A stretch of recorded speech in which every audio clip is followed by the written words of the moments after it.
어제의 말씀을 통해 우리는 죄로 인해 인간에게 어떤 일이 일어났는지 살펴보았죠. 어떤 일이 일어났습니까, 여러분? 하나님과의 관계가 깨어졌고, 그 다음으로는 내 자신과의 관계가 무너졌으며 타인과의 관계까지도 파괴되었습니다. 그러나 하나님께서는요, 우리를 다시 회복시키길 원하시는데요. 특별히 이 예배를 통해서 우리를 다시 회복시키기를 원하십니다. 여러분, 예배는 능력이 있습니다. 어떤 능력입니까? 우리를 지배하는 죄의 권세를 깨뜨리고 죄로 인해 무너져버린 모든 관계를 다시 회복시키는 능력입니다. 예배는 단순히 종교 행위가 아니라 죽어가는 영혼을 살리는 회복의 자리인 것입니다. 이 새벽 시간의 이 자리도 막연히 앉아만 있는 자리가 아니라 지금 이 순간도요, 놀라운 회복의 역사가 일어나고 있는 자리다라는 것이죠. 제가 요즘 그런 고백을 해요. 그 새벽 1부와 2부 두 번의 예배를 드리잖아요. 누군가에게는 무모해 보인다라고 생각할 수 있을지 모르겠지만 저는 개인적으로 참 감사하더라고요. 뭔가 이렇게 복잡하고 마음이 답답할 때면 이 두 번의 예배를 드리고 나면은 저도 모르게 이게 회복이 일어나는 거예요. 상황은 그대로입니다. 하지만 내 마음 가운데 하나님께서 치유하시고 또 회복해 하시는 그런 놀라운 일들이 일어나더라고요. 예배를 드리고 나면 저도 모르게 하나님 참 감사합니다. 예배 드릴 수 있어서 참 좋다라는 제 어떤 실제적인 고백들이 나오더라고요.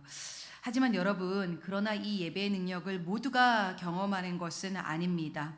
같은 자리에 앉아 예배를 드려도요, 어떤 사람에게는 눈물이 있고 또 변화가 있고 회복이 일어나지만 어떤 사람은 오래도록 예배를 드려도 아무런 변화와 능력을 경험하지 못할 수도 있습니다. 왜 이런 차이가 생기는 걸까요?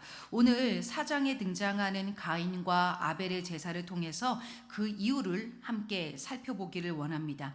여러분, 가인과 아벨이 누구입니까? 죄로 인해 에덴 동산에서 쫓겨난 아담과 하와의 아들들이죠.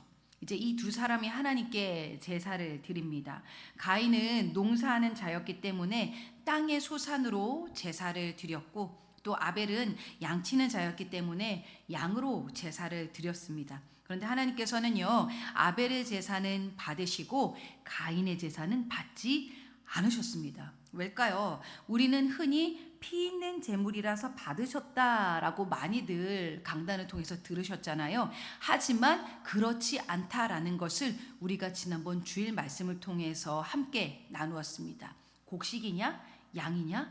제물의 종류가 문제가 아니었던 것이죠. 그렇다면 무엇이 문제였을까요? 그 힌트가 오늘 본문 안에 나와 있습니다.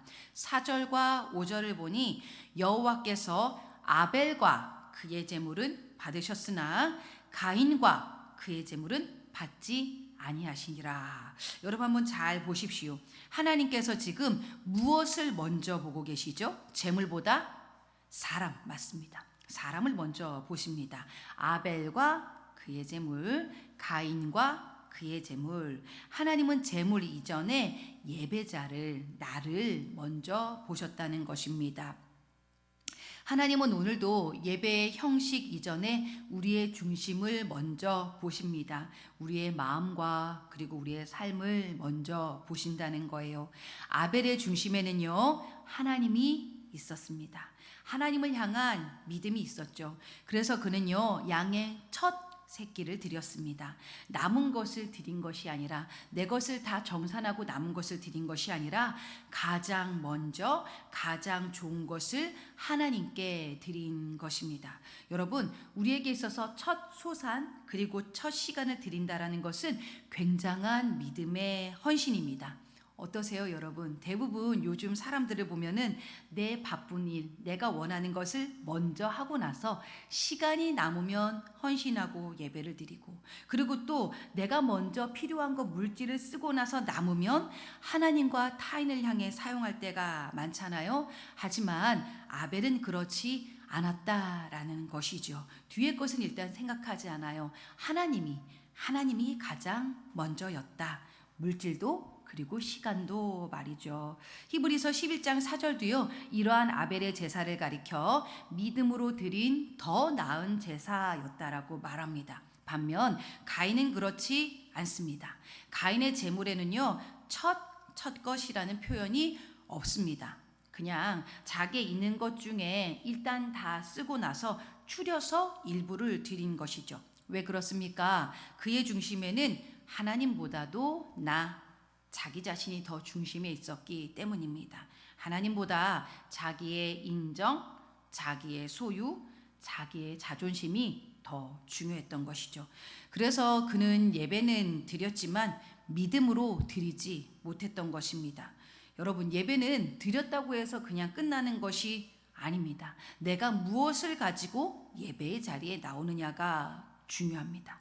하나님을 사랑하는 마음을 가지고 나오는가? 아니면 그냥 형식만 가지고 나오는가? 하루를 기도와 말씀으로 시작하는 사람과 하나님 없이 살다가 예배 시간만 겨우 일주일에 한 번 채우는 사람은 그의 삶의 방향이 다를 수밖에 없습니다. 왜냐하면 하나님은요, 재물보다도 누구를 먼저 보신다고요? 사람을, 나 자신을 먼저 보신다는 겁니다. 그런데 하나님께서 이러한 가인의 제사를 받지 않으시자 가인이 몹시 분노합니다. 자기는 하나님을 우선으로 생각하지도 않아놓고서 하나님이 받지 않으셨다니까 막 화를 내요. 안색이 변하죠. 이 모습이 무엇을 보여줍니까? 가인의 예배 중심에 하나님이 아니라 자기 자신이 있었다는 증거입니다. 만약 하나님만 기뻐하시면 되는 예배였다면은 그는 이 시점에서 뭘 했어야 되죠? 화를 낼 게 아니라 회개했어야 되죠. 그렇죠? 아이고, 하나님, 내 중심이 잘못되었습니다.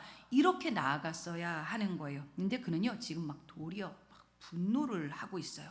왜일까요? 자기가 인정받지 못했기 때문입니다. 근데 여러분, 여기서 중요한 것이 있습니다. 어쩌면 하나님께서 가인의 제사를 받지 않으신 것 자체가 은혜였다라는 거예요. 이상하죠, 여러분, 그죠? 제사를 받지 않으신 게 은혜다? 왜입니까? 하나님은 가인을 버리시려고 거절하신 것이 아니라 가인 안에 있는 죄를 보게 하시려고, 가인의 그 자기 자신을 직면하게 하시려고 멈춰 세우신 것이기 때문입니다. 그래서 하나님께서 말씀하시죠. 죄가 문에 엎드려 있느니라.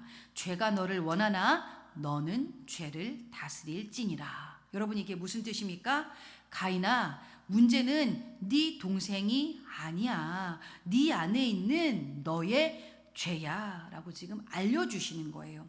하나님은 지금 가인에게 죄를 직면하게 하시고 회개의 기회를 주고 계십니다. 근데 정작 가인은요, 어때요? 그 은혜를 붙잡지 못하는 것이죠. 오히려 죄를 더 따라가고 있습니다. 결국 그는 하나님의 말씀 앞에 회개하고 돌아오는 것이 아니라 결국 죄 가운데로 더 나아가 동생 아벨을 죽이는 자리까지 나아가고 맙니다. 성경 최초의 살인이 일어난 것이죠. 왜 그랬을까요? 가인은 끝까지 자기 문제를 보지 못했기 때문입니다.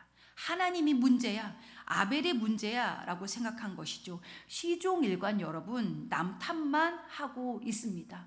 하나님을 떠난, 하나님의 없는 사람의 모습들이 이러합니다. 얼마 전에도 한번 나누었지만 저희 선율이 학교에서 그런 일들이 일어난다라는 거예요. 아이들이 지각을 하는데, 여러분, 지각을 하면 어떻게 해야 돼요? 선생님한테 늦어서 죄송합니다가 정상이잖아요. 그런데 아이가 버럭 화를 내더랍니다.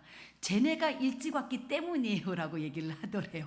쟤네가 일찍 왔기 때문에 제가 이렇게 여겨진 거예요. 그러면서 도리어 남 탓을 하는데, 이것이 요즘 아이들의, 그리고 요즘 사람들의 사고랍니다. 죄송합니다가 사라졌대요. 계속해서 끊임없이 나를 보지 못하고 남 탓을 하는 풍조. 그러나 성경은 분명히 말씀하고 있습니다. 가인같이 하지 말아라. 너네 그렇게 하지 말아라. 문제는 다른 사람에게 있는 것이 아니라 바로 가인 자신의 죄였습니다. 나에게 문제가 있다. 근데 여러분, 우리도 그렇지 않습니까? 말씀이 들릴 때 불편할 때가 있습니다. 그리고 막 찔릴 때가 있어요. 복음이 우리에게 주어지면은 불편하잖아요. 그런데 여러분, 그러한 불편함이 은혜라는 거예요. 예배 가운데 부딪히고 뭔가 받아지지 않는 것 같은 그 느낌이 도리어 은혜라는 거예요. 왜냐하면 하나님께서 아직 우리를 포기하지 않으셨다라는 증거이기 때문입니다. 근데 정말 무서운 것은 무엇입니까? 말씀을 들어도 아무런 감각이 없는 상태예요. 죄를 지어도 말씀 가운데에 찔림도 없고 그냥 계속 그냥 졸리기만 하고, 그게 더욱더 위험한 상태인 것입니다. 하나님은요, 사랑하는 자를 깨뜨리시고 죄를 보게 하시며 반드시 돌이키게 하십니다. 그러므로 때로는 예배 가운데 드러나는 불편함조차도 하나님의 은혜다라는 것입니다. 저희 청년들이 이 놀라운 변화들을 지금 겪고 있습니다. 1년 전에 왜 우리는 이렇게 말씀이 불편해요?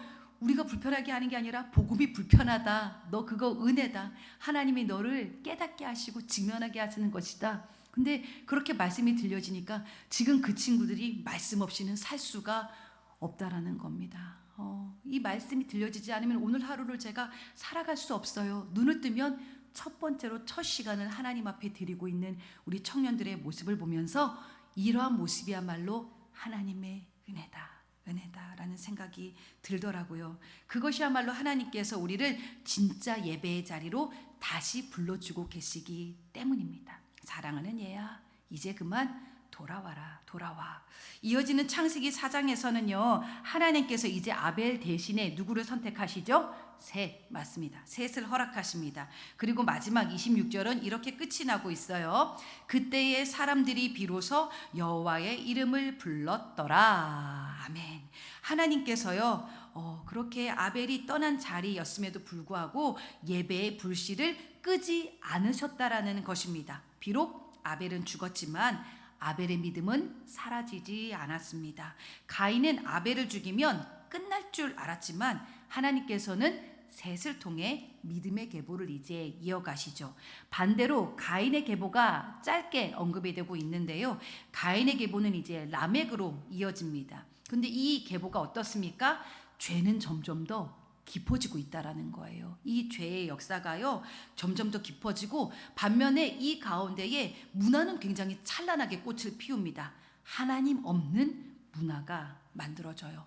문명은 발전하고 있지만 예배는 사라져 갑니다. 뭔가 오늘날의 모습 같죠? 그리고 나서 이제 창세기 5장으로 넘어가면 성경은 더 이상 가인의 계보를 따라가지 않습니다. 다시요, 이것은 아담의 계보를 적은 책이니라 그러면서 하나님께서는요, 셋을 통한 믿음의 계보를 이어가고 계세요. 결국 여러분, 이러한 창세기 4장이 우리에게 보여주는 것은 무엇입니까? 먼저 가인과 아벨의 차이, 그들의 차이는 직업의 차이도 재물의 차이도 아니었습니다. 바로 예배의 중심이 달랐던 것입니다. 우리들의 예배의 중심, 지금 누구입니까? 자기 자신을 붙들고 있습니까? 아니면 하나님을 붙들고 있습니까? 그래서 가인의 예배는 분노와 시기와 살인으로 이어졌고요.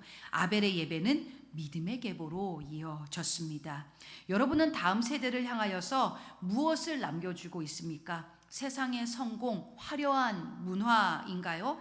아니면 하나님을 부르는 믿음의 계보입니까? 바라기는요, 아벨과 셋의 길, 여러분 가인의 길이 아니라 아벨과 셋의 길, 즉 믿음과 예배의 길을 걸어가는 저와 여러분이 되기를 바랍니다.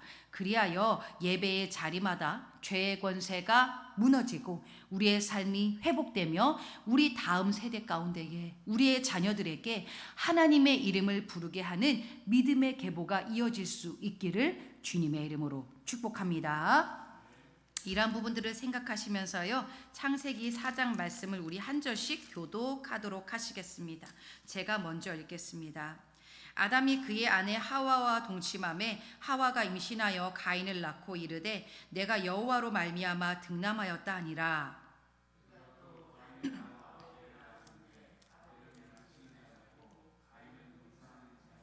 세월이 지난 후에 가인은 땅의 소산으로 제물을 삼아 여호와께 드렸고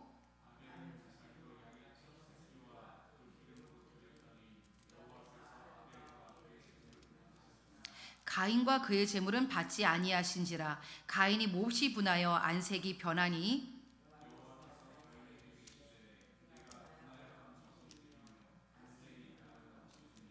내가 선을 행하면 어찌 낯을 들지 못하겠느냐. 선을 행하지 아니하면 죄가 문에 엎드려 있느니라. 죄가 너를 원하나 너는 죄를 다스릴지니라.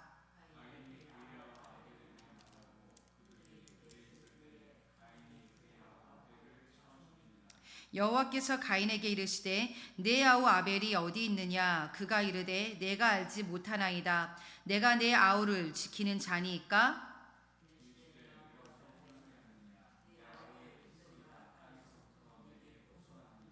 땅이 그 입을 벌려 내 손에서부터 내 아우의 피를 받았은즉 내가 땅에서 저주를 받으리니.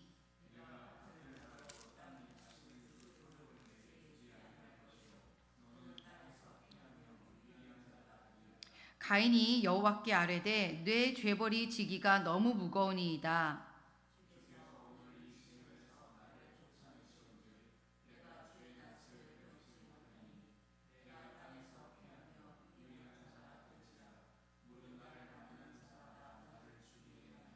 여호와께서 그에게 이르시되 그렇지 아니하다. 가인을 죽이는 자는 벌을 7배나 받으리라 하시고 가인에게 표를 주사 그를 만나는 모든 사람에게서 죽임을 면하게 하시니라.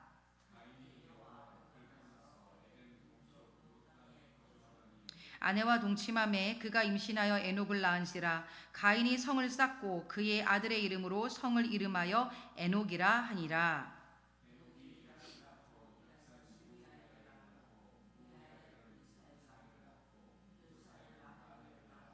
라멕이 두 아내를 맞이하였으니 하나의 이름은 아다요 하나의 이름은 실라였더라.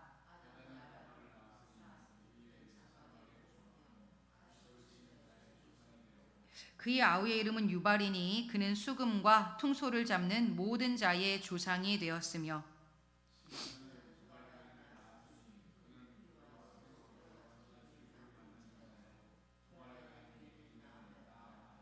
라멕의 아내들에게 이르되 아다와 실라여 내 목소리를 들으라. 라멕의 아내들이여 내 말을 들으라. 나의 상처로 말미암아 내가 사람을 죽였고 나의 상함으로 말미암아 소년을 죽였도다.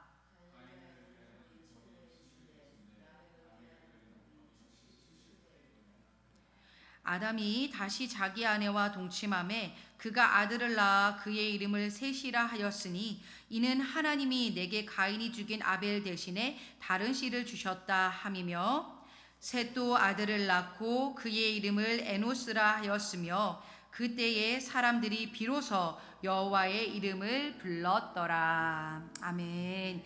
이 시간